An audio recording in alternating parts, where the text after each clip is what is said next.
morning, everyone. Today we're talking about Dangerous Lies. This movie came out in 2020 on Netflix. Stars Camila Mendes, Jesse T. Usher, Cam Gigadent, Elliot Gould, you remember him from the Ocean 11 series, Sasha Alexander, and Jamie Chung, just to name a few.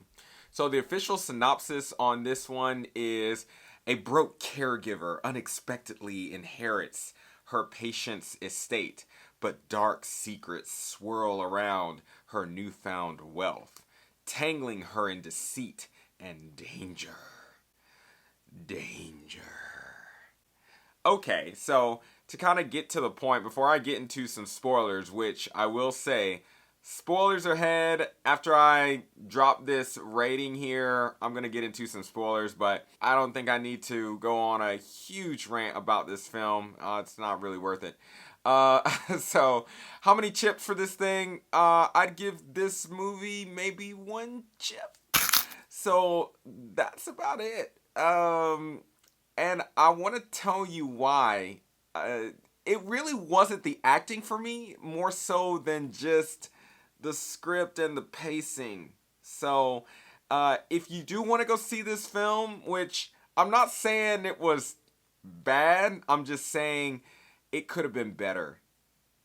Go watch it and then come back, and I'll make sure that I link the review and critique now. Okay? So, go watch it if you don't want me to spoil it now, and then come back. But if you do want me to spoil it, then I'm about to spoil it now. Okay, let's kind of break this down. So, we've got the married couple here, Adam and Katie. So, Adam and Katie, married couple. From the get-go, they kind of start the movie off and you don't really know that they're married. I don't it's kind of funny how they move through the movie, because so often inside of the movie, they keep giving us random facts and details, but not really explaining why they do the things that they do, which is what's so problematic with this film. I think that they're trying to be clever for the sake of being clever, but it just comes across as confusing.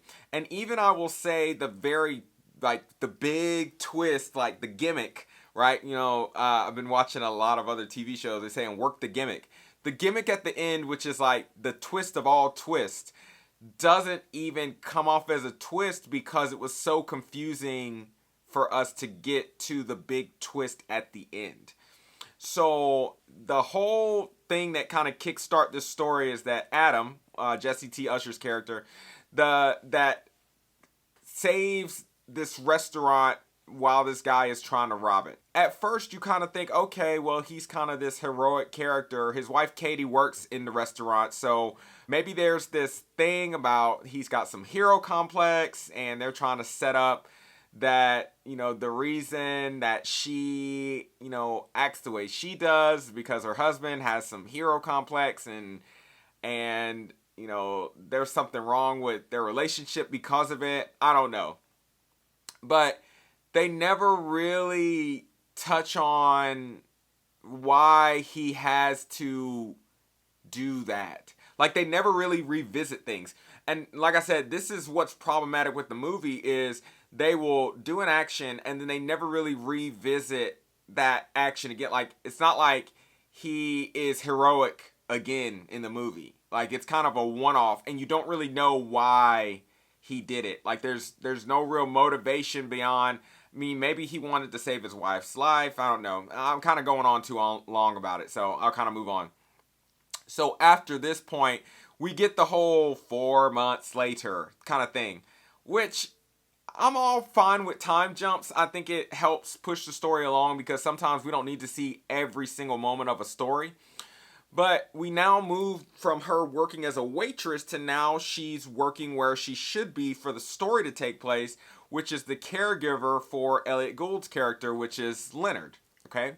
So we start to see a little bit of her and Leonard's relationship, and we come to find out Leonard's old. He's like in his 80s, and he gets sick. You know, kind of kickstart the story.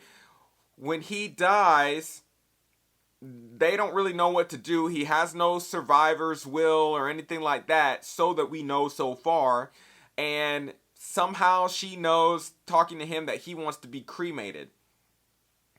First of all, she was the caregiver, but they just take her word for it that he wants to be cremated. I find that as problematic. I mean, I don't know how it works when someone passes away as a caregiver. Do they just take their word for it that they're going to be cremated? And then the cops are just like, I just want to take your statement that he wanted to be cremated. We didn't do any kind of autopsy or anything to find out how he died. We're just going to go ahead and cremate this guy before we do any kind of additional investigative work. So suspension of disbelief for me at this point is kind of, out of the way. And I'm watching this with my wife, and we're like, why did they just cremated him? And then, so at the, honoring of his cremation, her and her husband are there, and they get approached by his lawyer, who now says, we have a will and testament, and he has left you everything, his house, all this stuff. Now, I do have to say, before, this happens, at the point in time where they find Leonard dead, this just blows my mind, right?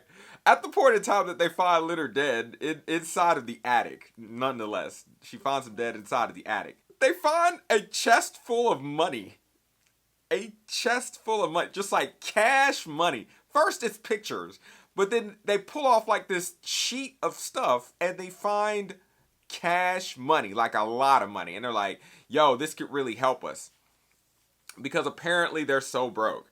And let me tell you, broke people don't live in this super nice apartment. Yeah, it's kind of like a studio, but it's also kind of super nice. So there's there's so many little ticks that I have with this movie as we go along, because number one, they're supposed to be so broke and poor. I get it. She's working as a caretaker. They live in this semi-small apartment, but it's pretty nice from an apartment standpoint. The husband doesn't have a job because he says that he's waiting to get a job because he dropped out of school after the incident with the restaurant and hitting the robber over the head with a frying pan, that he doesn't need to get a job and waste money getting pennies. Why would you do that? Why would you not get a job? If you're broke, if you're poor, So, needless to say, okay. So then she gets him a job working as a care maintenance for Leonard because they actually do need the money. She talks to Leonard about money, and he gives her this huge check of like $7,000, which I guess she wasn't making that much, but he decided that he wanted to pay her a little bit extra, which just complicates the plot of seeing how she might have been taking money from him. And then he dies. Then they get the will from this lawyer. Then this Cam Gigadent, who's this creepy real estate agent, shows up saying he wants to buy the house.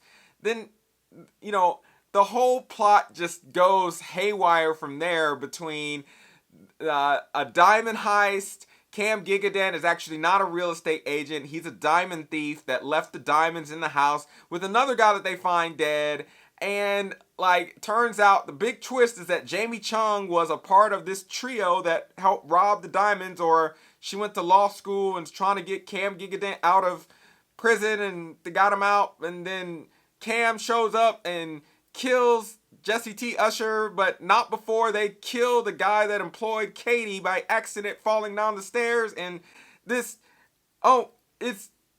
really, the movie kind of stressed me out a little bit at the end of the day, because they went through so many different things, and it just felt like they couldn't decide who was the good guy and who was the bad guy. Like, who's my protagonist? Who's my antagonist? Because they kept trying to lead you to believe that Adam, the husband, was the person that everyone should be mad at, which I guess was the twist.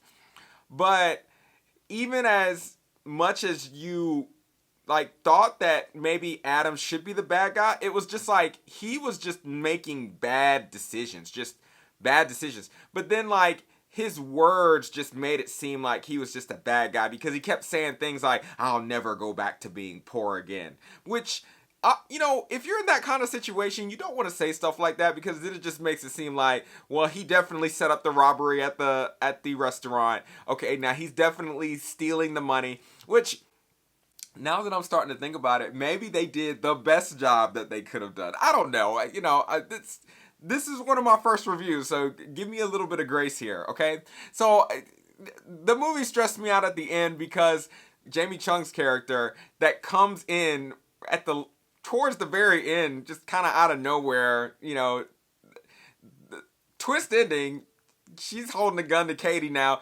I feel sorry for Katie throughout this whole movie because apparently she is just not in the know of all these bad actors and actresses around her, just kind of taking advantage of her kindness, throughout this whole storyline. And then her husband gets shot as she finds out he's actually not a bad guy, and she's pregnant at the end and has to raise her kid alone. And then the diamonds get left on a tree. What? Okay. What? So,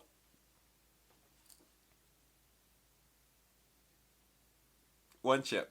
I'm going to give it one chip because I left the film more frustrated than I did when I started it. There. I can't say it was a bad movie, more so than I just left frustrated. And I don't like leaving movies frustrated because I want to feel good about what I just watched. And it left me bad frustrated. So, that's it. I'll be doing more reviews starting from here going forward. TV, movie. Like I said, I'll be tossing in some food reviews from here and there. I'll try to keep these things short. They probably won't be longer than about 15 minutes. And please do me a favor, like, subscribe, hit the notification bell if you want to be notified when I've got a new movie review, TV review, food review popping up.